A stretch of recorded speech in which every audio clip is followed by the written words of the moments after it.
আজ আমি বানাবো পকোড়া কারি। তার জন্য নিয়ে নিয়েছি দুটো ছোটো সাইজের পেঁয়াজ কুচি।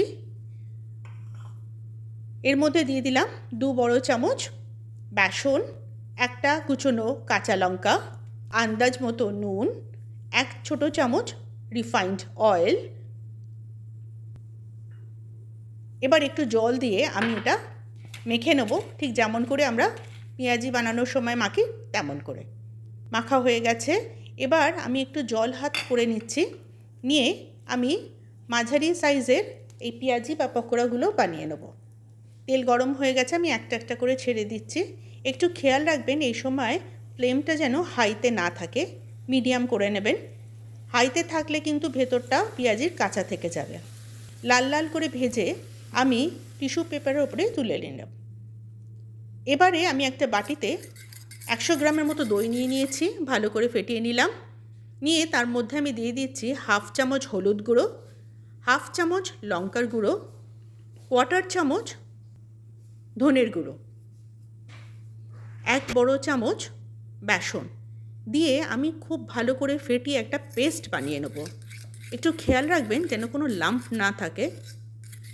আপনারা এটা ফোক দিয়ে করবেন, তাহলে কিন্তু লাম্পটা হবে না।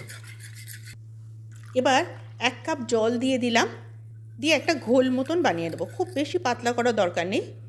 এবার আমি কড়াই দিয়ে দিলাম 1 চামচের মতো তেল, 2টো শুকনো লঙ্কা, 1/2 চামচ গোটা ধনে, 1/2 চামচ গোটা জিরে, 1 চুটকি হিং।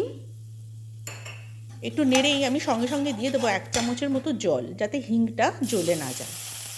এবার আমি ঢেলে দিচ্ছি দই যে ঘোলটা বানিয়েছিলাম সেটা। এই সময় আঁচ কিন্তু একদম লোতে করে দেবেন, আর কনস্ট্যান্টলি নাড়তে থাকবেন, তা না হলে কিন্তু দইটা ফেটে যাবে। আস্তে আস্তে দেখবেন কালারটা চেঞ্জ হচ্ছে।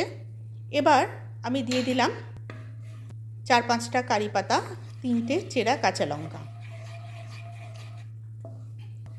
ফুটে উঠলে আমি এর মধ্যে দিয়ে দেবো আন্দাজ মতো নুন। কারিটা কিন্তু হয়ে গেছে। এবার আমি গ্যাসটা বন্ধ করে দেবো। বন্ধ করে আমি এর মধ্যে ঢেলে দিচ্ছি এই পকোড়াগুলো, যেগুলো ভেজেছিলাম সেগুলো। এবার মিশিয়ে দেবো 1 ছোটো চামচ পাতিলেবুর রস। ওপর থেকে গার্নিশ করে দিচ্ছি ধনে পাতা দিয়ে। আপনারা এটা গরম ভাতের সাথে সার্ভ করবেন, ভীষণ ভালো লাগে খেতে। আপনারাও যদি আমার মতো নতুন নতুন রান্না করে খেতে এবং বানাতে ভালোবাসেন, তাহলে কিন্তু অবশ্যই এটা ট্রাই করে দেখবেন।